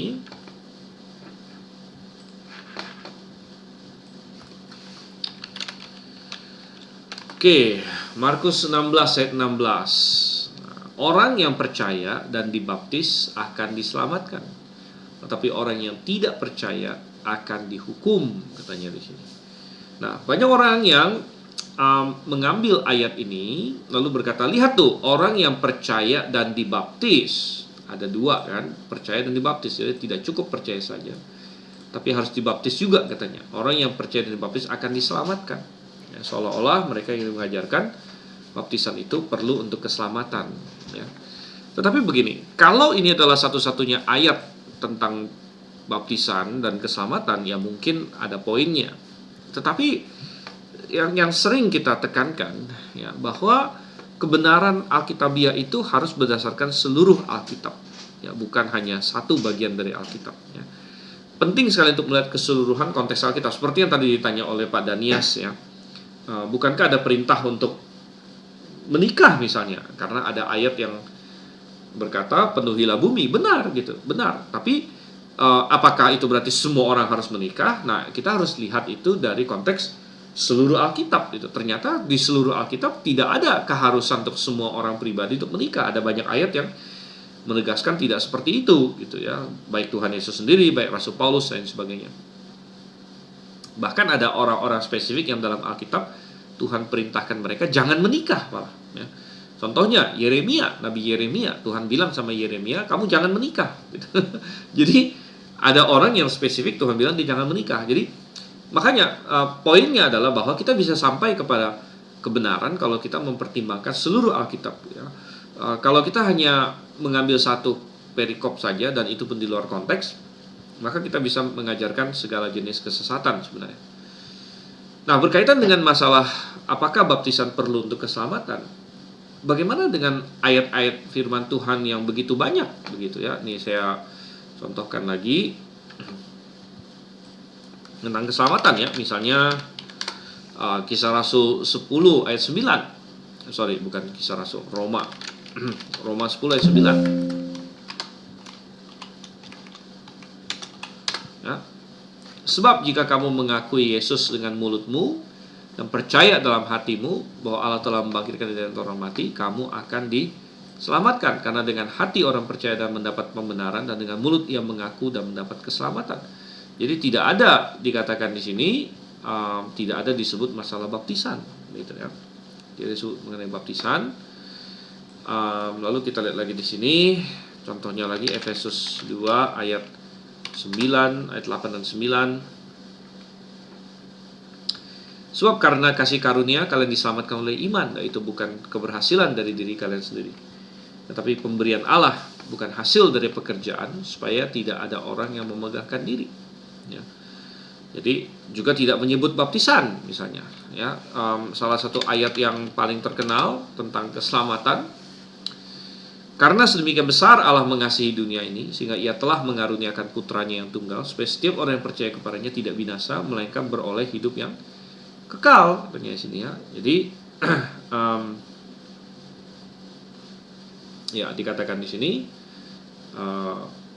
karena sedemikian besar begitu kan, mengaruniakan anak yang tunggal supaya setiap orang yang percaya. Jadi juga tidak menyebut baptisan ya. Sehingga dari semua ayat ini ya kita bisa menyimpulkan bahwa baptisan sebenarnya bukanlah jalan keselamatan gitu ya. Baptisan bukan jalan keselamatan. Tetapi ayat-ayat lain seperti Matius 16 ayat 16 memberitahu kita bahwa baptisan adalah sesuatu yang menyertai keselamatan ya, bukan syarat keselamatan, tapi menyertai keselamatan ya. Dan hubungan baptisan dengan keselamatan itu cukup erat. Tapi bukan baptisan dulu baru diselamatkan, terbalik, melainkan keselamatan dulu baru dibaptis. boleh dibilang di dalam perjanjian baru hampir semua orang yang tercatat diselamatkan di perjanjian baru itu memberi diri dibaptis gitu. Dan pengecualiannya hanya ada beberapa ya, mungkin satu lah minimal, yaitu yang penjahat yang di samping Tuhan Yesus gitu. Ya, orang yang percaya dan dibaptis akan diselamatkan. Maksudnya ini apa? Maksudnya adalah dibaptis ini bukan untuk keselamatannya, tapi menyertai. Orang yang percaya akan dibaptis. Saya kasih contoh, ayat ini bunyinya itu seperti begini. Orang yang makan dan minum akan kenyang. Sebenarnya yang bikin kenyang itu makan, tapi makan dan minum itu sudah satu paket ya. Sehingga orang sering bilang siapa yang makan dan minum akan kenyang gitu. Nah, siapa yang percaya dibaptis akan diselamatkan. Percaya dan dibaptis itu sudah satu paket. Jadi kalau ada orang yang mengaku diri dia percaya, tapi dia bilang saya nggak mau dibaptis, kita meragukan dia percaya gitu. Ya. Dia bilang, loh kok kamu percaya Tuhan tapi tidak mau mengidentifikasikan diri bersama dengan Yesus gitu. Jadi kita ragu ya. Nah, orang yang percaya dan dibaptis akan diselamatkan. Tapi orang yang tidak percaya akan dihukum ya. Tidak percaya akan dihukum. Nah, frase yang kedua ini memberitahu kita juga bahwa poin yang pentingnya adalah percayanya. Tidak dikatakan orang yang tidak dibaptis akan dihukum, nggak ada ya. Tapi orang yang tidak percaya akan dihukum. Percaya inilah yang penting. Tapi kalau Anda percaya, kalau kamu percaya, kamu akan terdorong oleh Roh Kudus untuk memberi diri dibaptis, karena itu adalah bagian dari buah keselamatan dan sesuatu yang menyertai keselamatan gitu ya. Oke, baik. Sebelum saya jawab Pak Andi Ardianto, kita masuk lagi ke dalam Kisah Rasul pasal 2 ayat 38. Ini mirip ya. Mirip, karena dikatakan di sini, maka Petrus berkata kepada mereka, bertobatlah dan hendaklah tiap-tiap kalian dibaptis dalam nama Yesus untuk pengampunan dosa, maka kalian akan menerima karunia Roh Kudus. Jadi apa yang dikatakan di sini? Bertobatlah, hendaklah tiap-tiap kalian dibaptis dalam nama Yesus untuk pengampunan dosa. Nah, ada orang yang mengajarkan kalau begitu untuk pengampunan dosa itu adalah baptisan. Kita perlu dibaptis untuk pengampunan dosa. Tapi apakah benar demikian? Apakah bertobatnya atau dibaptisnya yang mengampuni dosa? Ini adalah khotbah Petrus di hari Pentakosta.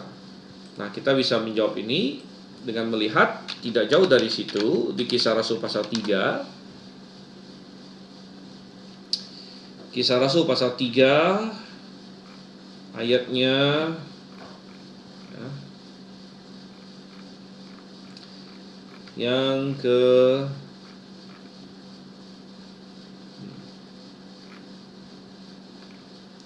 19. Kisah Rasul 3 ayat 19. Dan di sini Petrus juga. Jadi sama. Oleh sebab itu bertobatlah kalian dan berbaliklah supaya dosa-dosa kalian dihapuskan. Jadi kalau tadi di Kisah Rasul 2 ayat 38, Petrus berkata pada mereka, bertobatlah dan hendaklah diri tiap-tiap kalian dibaptis dalam nama Yesus untuk pengampunan dosa. Tapi yang menyelamatkan itu apakah bertobatnya? Yang mengampuni dosa itu bertobatnya atau dibaptisnya atau harus dua-duanya? Nah, kita dapatkan di Kisah Rasul 3 ayat 19. Bertobatlah kalian dan berbaliklah supaya dosa-dosa kalian dihapuskan. Tidak disebut baptisan di sini. Jadi dari situ kita tahu bahwa yang membuat dosa benar-benar diampuni itu sebenarnya adalah bertobatnya. Bertobatnya. Nah, tetapi yang kita dapatkan sebagai pengajaran adalah bahwa memang dibaptis itu adalah sesuatu yang mengikuti keselamatan, tanda keselamatan. Sesuatu yang menyertai keselamatan gitu. Bukan syarat keselamatan tapi menyertai keselamatan. Nah, oke ya, jadi cukup jelas mestinya di situ. Nah, sekarang coba kita lihat, ada pertanyaan dari Pak Andi di sini. Ada yang berargumen bahwa penguburan Kristus bukan dimasukkan ke dalam tanah. Jadi baptisan tidak selalu harus masuk ke dalam air.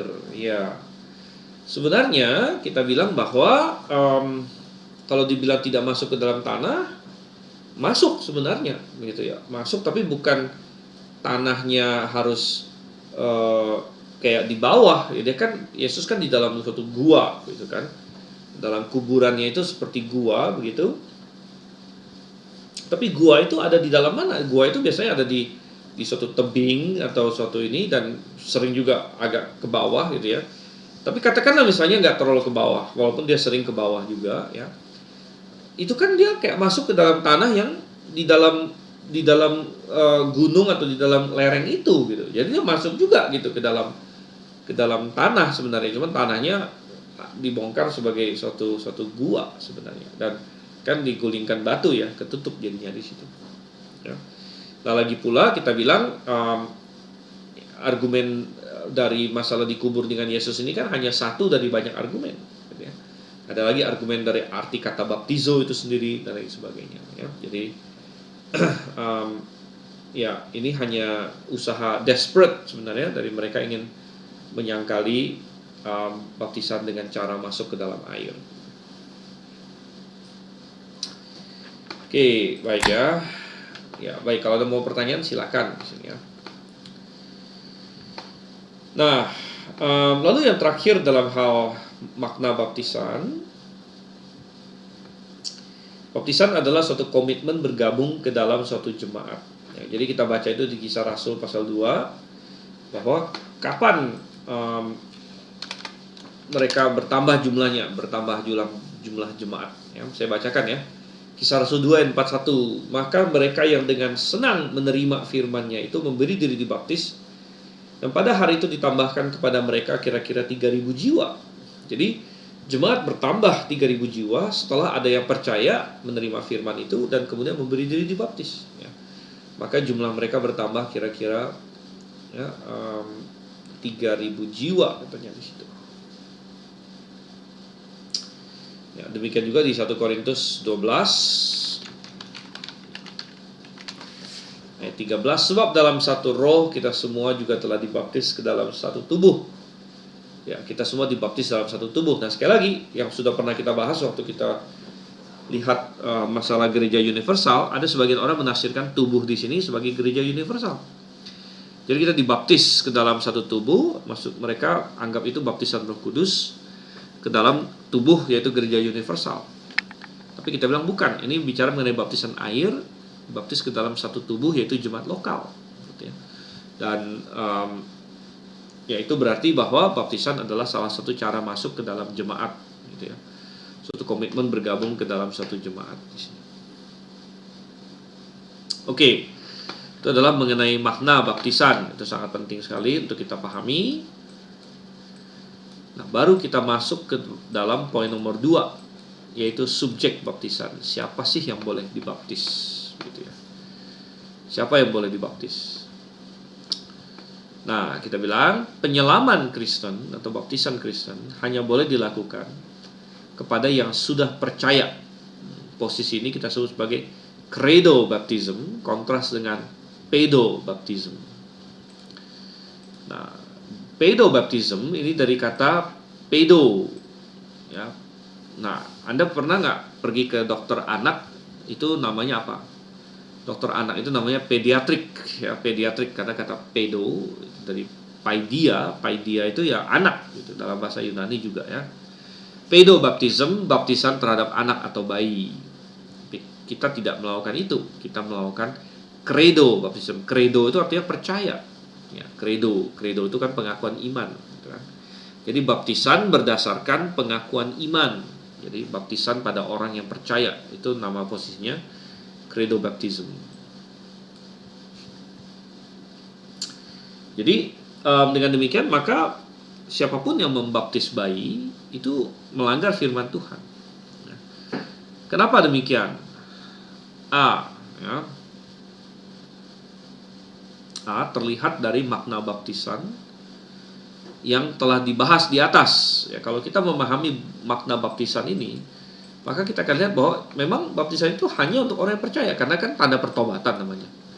Dari satu poin ini saja sudah, kalau orang belum bertobat, belum percaya, ya nggak boleh dibaptis. Karena baptisan tanda pertobatan, tanda bersatu dengan Kristus. Sekali lagi, siapa yang bersatu dengan Kristus? Orang yang percaya pada Kristus. Bukti keselamatan dan lain sebagainya. Komitmen bergabung dalam satu jemaat. Jadi semua ini mengharuskan orang yang dibaptis itu sudah paham, ya, paham dan percaya dan bertobat gitu. Makanya kita sebut credo baptism. Jadi ini adalah poin pertama gitu. Poin pertama dan poin yang kuat sekali sebenarnya. Dari maknanya saja hanya boleh orang yang percaya yang dibaptis gitu. Ya. Nah, lalu kita lihat lagi poin nomor 2 ya, terlihat dari syarat baptisan. Ya, Kisah Rasul 8 ayat 37. Coba kita lihat di sini ya. Kisah Rasul pasal 8 ya, dari ayat 36. Dan di sini konteksnya adalah penginjil Filipus. Penginjil Filipus ini tadinya diaken, ya, diaken Filipus kirim menjadi penginjil Filipus, sedang menginjili seorang sida-sida dari Ethiopia. Dan sambil mereka menempuh jalan itu, mereka tiba pada suatu tempat yang berair. Lalu kata sida-sida itu, lihat air, apa yang menghalangi aku untuk dibaptis? Jadi apa syaratnya intinya gitu kan? Apa halangannya saya dibaptis? Dan Filipus berkata, jika engkau percaya dengan segenap hati, boleh katanya. Jadi dari sini kita tahu apa syarat baptisan. Kalau percaya dengan segenap hati boleh, itu syaratnya. Jadi firman Tuhan dengan tegas sekali menyatakan ya, syarat baptisan adalah percaya kepada Yesus dengan segenap hati. Lanjut ayat ini berbunyi, dan ia menjawab serta berkata, aku percaya bahwa Yesus Kristus adalah putra Allah. Di sini ya. Ya. Baik, jadi ini jelas sekali. Ya, akhirnya baru ayat 38, kemudian ia memerintahkan keretanya untuk berhenti, dan keduanya turun ke dalam air itu, baik Filipus maupun sida-sida itu, lalu Filipus membaptis dia. Ya. Jadi ya, ini terjadi pembaptisan pada orang yang percaya sekali lagi. Nah, tapi ada satu fenomena ya, sebenarnya ayat ini sangat-sangat telak sekali, sangat jelas sekali. Tapi ada sebagian orang berkata, lihat ayat 37 itu dikasih tanda kurung. Nah, memang kalau Anda lihat di sebelah sini, sebelah kanan, di Alkitab Indonesia ada tanda kurung di sini ya. Dikasih tanda kurung ayat 37-nya. Kenapa dikasih tanda kurung? Nah, sini ya, karena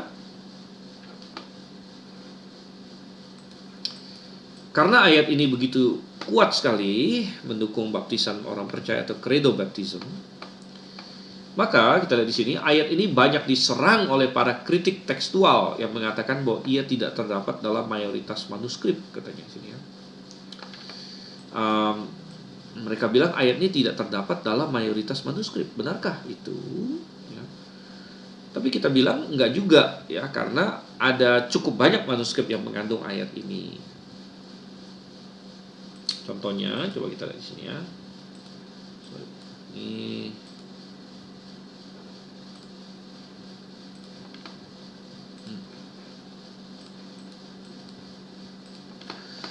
ya, mereka bilang bahwa ayat ini tidak terdapat dalam P45. P berarti kalau ada kode P berarti manuskrip papirus ya.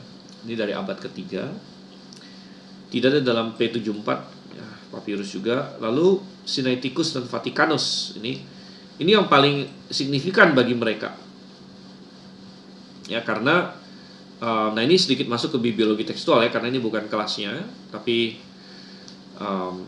bagi yang pernah ikut bibliologi tekstual sebagainya, kita ada bicarakan ya, apa itu Sinaiticus, Vaticanus. Itu adalah dua manuskrip favoritnya para kritik tekstual ya, yang mereka lebih pokoknya apa-apa percaya Sinaiticus dan Vaticanus. Dan kalau Sinaiticus, Vaticanus tidak ada Kisah Rasul 8 ayat 37, maka mereka beranggapan memang aslinya nggak ada gitu. Nah, intinya mereka berkata bahwa manuskrip Yunani paling awal yang mengandung ayat ini adalah manuskrip E dari abad ke-6. Tapi kita memberikan argumen balasan. Ya, namun ada cukup banyak manuskrip yang mengandung ayat ini. Nah, saya kutipkan di sini. it is found in the Greek text of Stephanus. Nah, ini tentu TR. Ya, jadi ayat ini ada di TR, baik TR yang dibuat oleh Stephanus, Beza ataupun Elsevier. Ya. Dan kalau mengenai manuskrip kuno, dia ada di E yang tadi ini dari abad ke-6. Kemudian 436. Ya, kalau E ini berarti dia manuskrip unsial. Kalau sudah pakai nomor itu berarti manuskrip kursif, ya, yang minuskulus. Berarti ada cukup banyak di sini. Tetapi lebih lagi, poin nomor 3, ayat ini diketahui oleh tokoh-tokoh awal.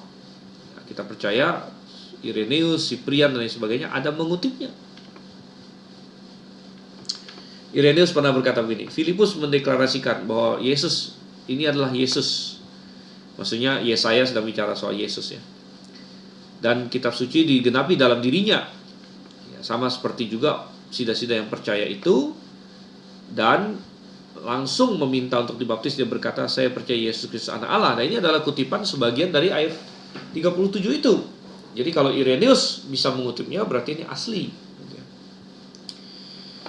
Cyprian juga, ya, dia ada mengutip ayat ini. Lo, here is water. Apa yang menghalangi aku dibaptis?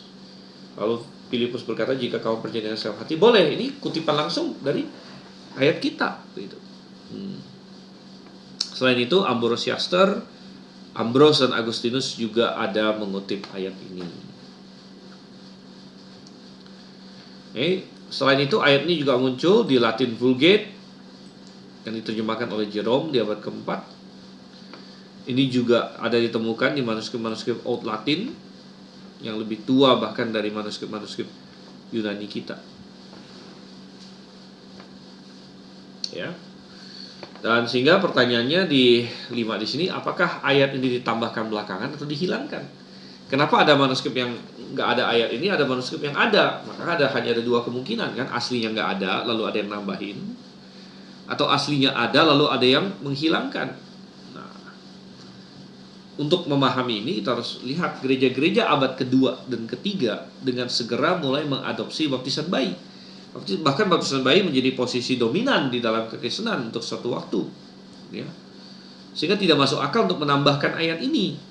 Yang ada masuk akal adalah karena banyak gereja mulai membaptis bayi, mereka menghilangkan ayat ini.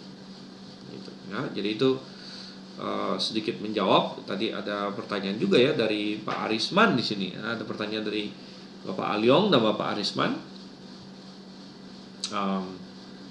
Ya, jadi kita bilang bahwa justru, ya, ada orang-orang yang dia berargumen bahwa baptisan mereka itu boleh-boleh saja ini kepada bayi, ya, karena Kisah Rasul 8 ayat 37 itu tidak eksis realnya, begitu. Itu argumen mereka, ya. Tapi kita bisa balas di sini, ya. Dan kita bilang bahwa nggak masuk akal ini ditambahkan, sementara gereja-gereja di abad 2 dan 3 lagi ngetrennya baptisan bayi, gitu. Jadi lebih masuk akal adalah ini dihilangkan oleh gereja-gereja tersebut. Oke, baik. Saya jawab beberapa pertanyaan dulu. Pertama dari Pak Arisman dulu, ya. Beberapa denominasi gereja masih saja membaptis anak-anak sampai sekarang. Ya, kalau mereka paham Kisah Rasul, mereka sadar. Ya, kita harapkan begitu. Ya, anehnya mereka tidak mau mengubah cara baptisan mereka sampai hari ini. Ya, biasanya mereka lebih mempertahankan tradisi. Ya. Apakah mereka masuk perangkap? Ya, benar, perangkap ego, perangkap tradisi. Ya. Ya, jadi mereka tidak mau melepaskan apa yang salah, begitu, ya. Oke, pertanyaan dari Alyong. Apakah berakhirnya gereja lokal itu tandai dengan rapture? Oh iya, rapture akan menandakan akhir dari zaman gereja. Setelah rapture, apakah masih harus melaksanakan ordinasi baptisan? Ya, tidak lagi sepertinya. Ya, tidak ada itu, karena memang tidak ada lagi Eklesia Kristus nanti untuk melakukan itu. Ya, karena fokus beralih kepada Israel setelah rapture. Oke, baik ya. Ah,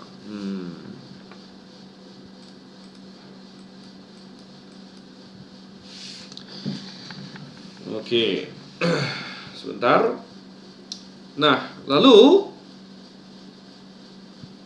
ini saya stretching sebentar. Agak berdiri ya. C. Kenapa kita tidak membaptis bayi? Hanya orang yang sudah memiliki pengakuan iman. Bilang terlihat dari kaitan erat antara baptisan dengan keselamatan. Ya.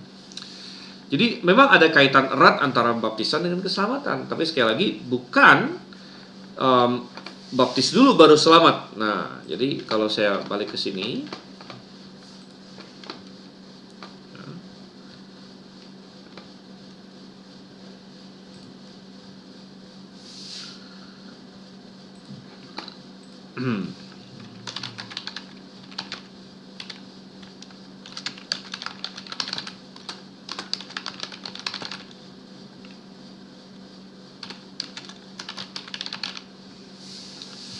ya ada kaitan erat antara baptisan dengan keselamatan. Tetapi kita nggak boleh salah kaprah. Ya. Kalau kita mengajarkan bahwa baptisan membuat orang selamat, berarti baptisan menimbulkan keselamatan, maka kita menjadi sesat. Ya. Tapi kalau kita bilang keselamatan menuntun orang kepada baptisan, nah ini benar. Ya, bahkan kita bilang ada suatu kaitan erat. Bahkan kalau ada orang yang tidak mau dibaptis, kita bilang, saya tahu dari mana kamu beriman kepada Yesus. Kalau kamu beriman pada Yesus, mestinya kamu mau menuruti perintah Tuhan Yesus. Ya, jadi keselamatan memimpin kepada baptisan, gitu ya. Nah, coba saya akan ajak kita lihat beberapa ayat yang di sini kadang-kadang disalahpahami juga untuk memperlihatkan eratnya kaitan antara baptisan dengan keselamatan, tapi dengan arah yang benar ya. Selamat dulu baru dibaptis, bukan baptis dulu baru selamat. Itu 1 Petrus 3 ayat 21, coba kita lihat sini ya. Atau kita lihat Galatia dulu deh.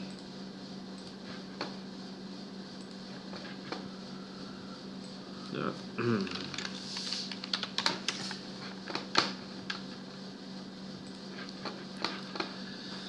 Galatia 3 ayat 27. Karena kamu semua yang dibaptis dalam Kristus telah mengenakan Kristus. Sekali lagi ini berkaitan dengan tadi maknanya ya, makna bahwa baptisan itu adalah tanda bersatu dengan Kristus. Kamu semua yang dibaptis dalam Kristus telah mengenakan Kristus. Ya, jadi ada kaitan yang begitu erat antara baptisan dengan keselamatan. Kemudian tadi di 1 Petrus pasal 3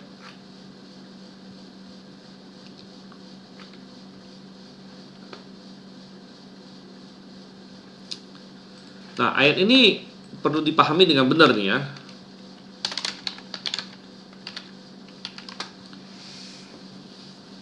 Kita mulai dari ayat 20.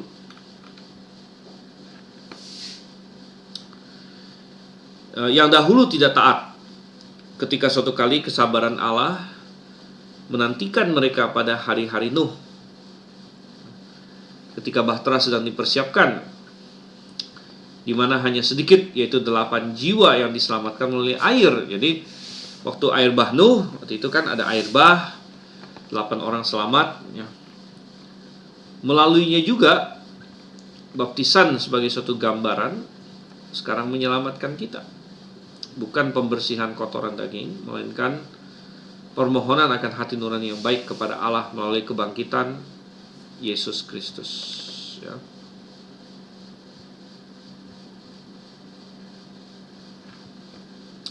Jadi ada kata-kata baptisan menyelamatkan kita di sini. Baptisan menyelamatkan kita ya. Sehingga banyak orang berkata, "Nah, lihat nih, benar kan ada ayat yang berkata baptisan menyelamatkan kita." Ya. Tetapi kita harus pahami ada beberapa hal. Pertama, dikatakan baptisan sebagai suatu gambaran. Ya. Baptisan adalah gambaran. Ya. Dan sekarang menyelamatkan kita, ada kata-kata penjelas, bukan pembersihan kotoran daging, Nah, ketika seseorang dibaptis, dia masuk ke dalam air, kan badannya masuk di situ, dagingnya masuk. Tapi justru Alkitab menekankan bukan maksudnya bahwa badan kita bersih karena air itu. Ya. Tetapi kenapa dikatakan baptisan? Ya, sebagai suatu gambaran menyelamatkan permohonan akan hati nurani yang baik kepada Allah. Jadi yang menyelamatkan adalah sikap hati di balik orang memberi diri dibaptis. Orang yang dibaptis itu dia sedang ngapain? Orang yang dibaptis itu adalah orang yang bertobat dan memohon hati nurani yang baik kepada Allah, memohon supaya Allah menyelamatkan dia. Itu adalah hati orang yang memberi diri dibaptis. Gitu. Ya, sehingga ya yang menyelamatkan kita itu bukan masuk ke dalam airnya pembersihan kotoran daging, tetapi sikap hati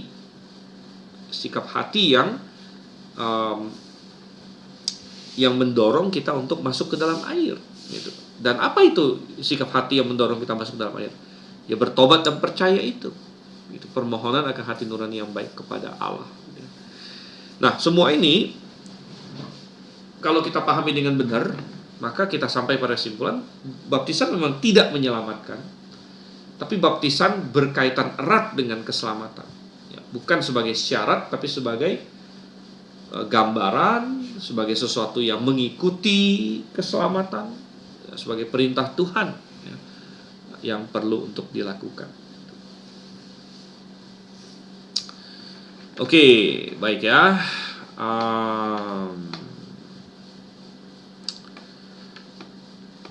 Ya, ada pertanyaan? Apakah ada? Nah, sambil kita menunggu, jadi kita akan menjawab argumen-argumen dari kaum pedobaptis, argumen-argumen orang-orang yang mau membaptis bayi. Nah, sebenarnya saya ada tulis artikel nih ya mengenai hal-hal ini. Coba sebenarnya ada di website Grafe, tapi coba saya kasih juga di sini.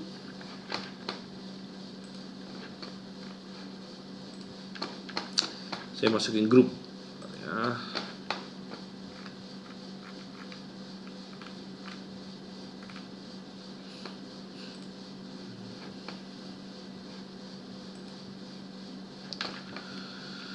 Ada di website Grafe. Saya harap Anda semua tahu website Grafe ya. Atau saya ini aja, saya kasih lihat aja kan.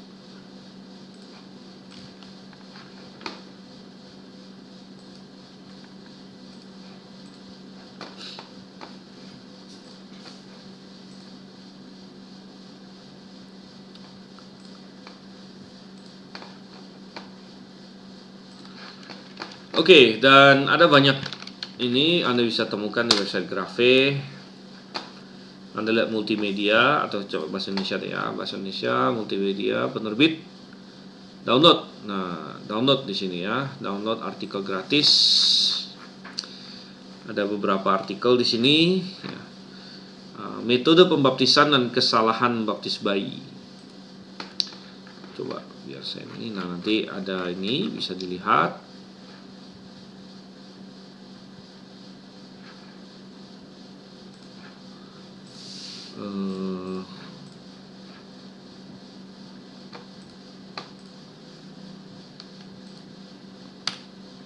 Oke.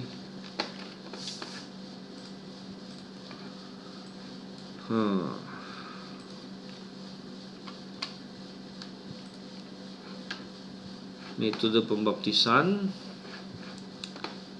dan kesalahan baptis bayi. Nah ini. Oke ya.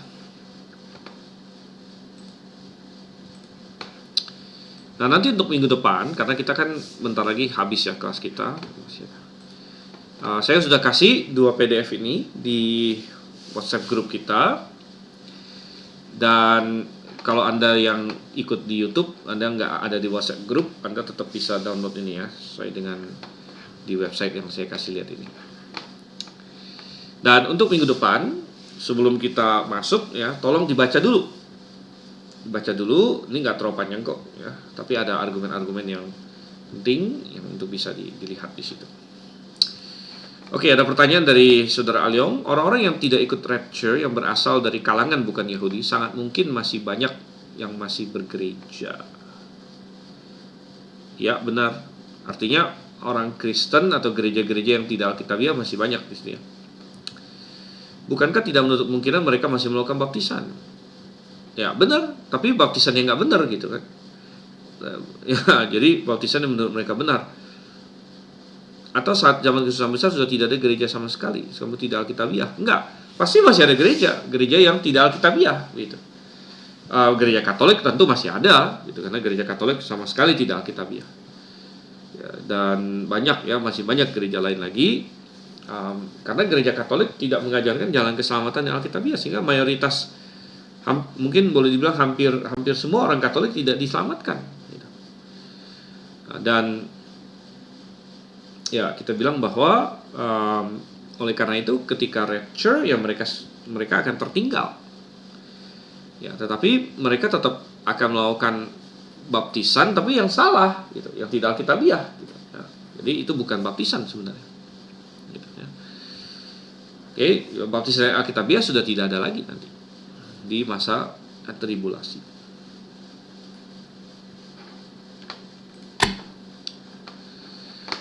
Oke, nah nanti kita akan lihat di sini menjawab argumen-argumen kaum pedobaptis. Antara lain, satu, mengenai kesinambungan antara masa PL dan masa PB. Mereka bilang kalau di perjanjian lama saja bayi boleh disunat misalnya, maka di masa perjanjian baru pun anak boleh dibaptis. Karena paralel katanya, anak disunat, anak dibaptis. Lalu mereka bilang di dalam Alkitab ada keluarga-keluarga yang dibaptis, keluarga Lydia, keluarga kepala penjara Filipi. Jadi ada keluarga-keluarga yang dibaptis. Itu mereka argumentasikan berarti ada bayi dibaptis juga. Dan mereka juga bilang bahwa Tuhan Yesus menegur orang-orang dan dia bilang jangan melarang orang membawa anak kepada Tuhan Yesus. Nah, ini beberapa argumen. Bagaimana kita menjawabnya? Sebenarnya ada di artikel itu. Jadi coba kalian baca dulu. Plus coba pikirkan ada nggak argumen-argumen lain lagi yang mereka kadang-kadang pakai. Oke, saya rasa kita akan stop sampai di sini hari ini. Ya memang belum pas banget, tapi ya kita akan stop karena cocok ya. Kalau kita masuk lagi ini agak panjang. Tapi coba dibaca dulu artikelnya, dan artikel itu bisa masuk ke dalam tugas baca juga ya. Anda hitung aja berapa halaman Anda baca di situ artikel itu. Oke ya, baik, kalau tidak ada pertanyaan lagi kita akan tutup dalam doa. Mari kita berdoa. Bapa di surga, kami mengucap syukur kasih kepada kami telah membahas banyak hal, Kau pimpin supaya kami makin paham. Tolong Tuhan semua mahasiswa-mahasiswi, pimpin kami dalam istirahat kami malam ini juga. Kami berdoa dalam nama Yesus Kristus. Amin. Oke, baik ya. Selamat malam semuanya. Sampai ketemu lagi. Maranatha.